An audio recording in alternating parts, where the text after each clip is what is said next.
사랑하는 수정동교회 성도 여러분, 안녕하십니까? 김병철 목사입니다. 9월 3일 금요일에 드리는 매일 묵상을 시작하겠습니다. 오늘 부르실 찬송가는 212장 겸손히 주를 섬길 때입니다. 찬송가는 영상을 잠시 멈추시고 개인의 형편에 따라 개인적으로 부르시기 바랍니다. 하나님의 말씀은 에베소서 5장 15절에서 20절까지 말씀입니다. 신약성경 315쪽에 있습니다. 이제 제가 하나님의 말씀을 강독하겠습니다. 이것은 하나님의 말씀입니다.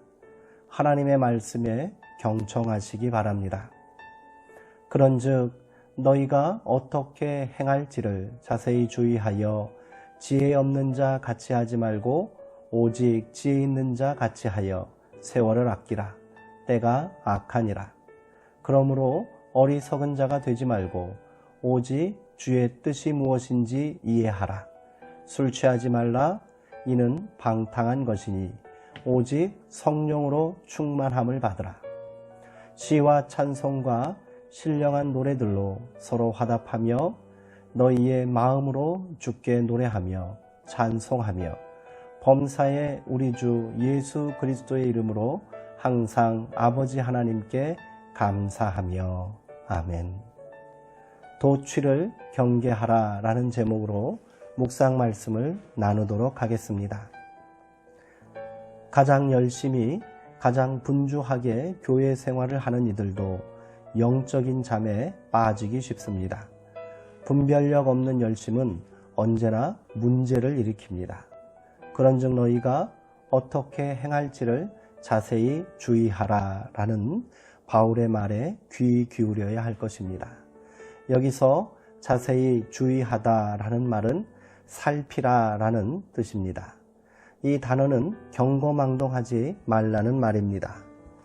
우리가 영적인 잠에 빠졌는지를 알아볼 수 있는 하나의 척도는 지금 누리고 있는 것들을 당연한 것으로 여기는지 여부입니다. 세상에 당연한 것은 없습니다. 지금 우리 곁에 있는 사람들은 당연히 그 자리에 있는 것이 아닙니다. 하나님이 보내셨기에 그 자리에 있는 것인 줄 믿습니다. 지금 곁에 있는 이들은 우리에게 사랑을 가르치기 위해 주님께서 보내주신 사람들입니다. 우리에게 주어진 시간이 얼마인지는 아무도 모르기에 바울은 세월을 아끼라 라고 신신당부합니다. 늘 박해와 죽음의 위협 앞에 놓여있던 초대교인들은 이 말을 아주 강력하게 받아들였을 것입니다. 우리는 순간순간 주님의 뜻이 무엇인지를 여쭙고 또 여쭈어야 합니다. 서양 수도원 운동의 아버지인 베네딕트 성인의 규칙서의 첫 마디는 들어라입니다. 하나님을 믿는 이들은 하나님의 말씀을 귀 기울여 들어야 합니다. 귀로만 들으면 안 됩니다. 먼저 머리로, 다음에는 온몸으로 들어야 합니다. 라틴어로 순종을 뜻하는 오보이드레는 듣다라는 뜻의 아우디레와 어원이 같습니다. 들음은 순종을 통해 완성되는 것입니다. 믿음의 사람들은 도취를 경계해야 합니다. 술 취하지 말라. 이는 방탕한 것이니. 여기서 말하는 술은 좁은 의미로는 알코올 음료를 가리키는 말이겠지만 모든 종류의 도취를 일컫는 환유로 보아야 합니다. 우리로 하여금 제 정신을 차리지 못하게 하고 우리를 사로잡아 버리는 일체의 것들, 곧 술, 쾌락, 마약, 오락, 권력, 소유 등이 바로 변형된 술이 될 수 있습니다. 신앙이란 깨어남에 있습니다. 지금 우리 삶이 뭔가에 도취된 삶인 것을 깨달을 때 자유로운 삶이 시작됩니다. 자유로운 삶이 생기를 얻으려면 꼭 필요한 것이 있습니다. 성령의 충만함을 받으십시오. 시와 찬미와 신령한 노래로 서로 화답하며 여러분의 가슴으로 주님께 노래하며 찬송하십시오. 바울은 에베소서 5장 18절과 19절에서 이렇게 권면하고 있습니다. 성령에 충만한 사람은 예수님의 마음에 사로잡힌 사람입니다. 그는 하나님의 마음으로 예수님의 마음으로 세상을 봅니다. 그 눈으로 보면 나와 무관한 것은 아무것도 없습니다. 그렇기에 세상의 슬픔이 나의 슬픔이 되고 세상의 아픔이 나의 아픔이 됩니다. 성령의 충만함을 받은 이들은 타인을 향해 자기를 개방하며 살아가는 사람들입니다. 자기를 열고 다른 이들을 사랑으로 맞아들일 때 우리는 이전에 알지 못했던 기쁨을 맛보게 됩니다. 이것이 신앙의 신비입니다. 기도하시겠습니다.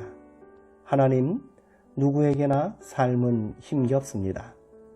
이스라엘의 지혜자는 해 아래 새 것이 없다라고 말합니다. 우리가 겪는 일은 한편으로는 진부하면서도 다른 한편으로는 늘 낯설기만 합니다.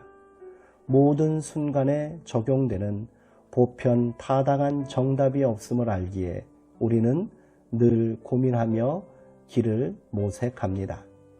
삶이 고달프다는 생각이 들 때마다 우리는 뭔가에 도취함으로 현실을 잊으려 합니다. 그것은 자학일 뿐입니다. 새로운 세상의 꿈에 사로잡혀 살도록 우리 속에 하나님의 영을 다시 불어넣어 주옵소서. 예수님의 이름으로 기도합니다. 아멘. 권력에 취하고 돈에 취하고 인기에 취한 사람은 방탕하고 방종에 빠질 수밖에 없습니다. 그것을 성령 충만이라 주장한다면 그는 진리와 멀어도 한참 먼 사람입니다. 성령으로 충만한 사람이 부르는 신령한 노래는 서로 화답하는 역사가 일어납니다. 교회 안에서, 성도 안에서만 서로 화답하는 것이 아니라 세상과도 화답하는 것이지요. 오늘 우리가 성령 충만을 받기 위해 다시 기도해야 할 이유가 여기에 있는 것 아닐까요? 그렇게 우리가 세상과 화답하고 함께 마음을 나누게 되기를 소망해 봅니다. 사랑하는 성도님들, 오늘도 평안하시고요. 주 안에서 강건하시기 바랍니다.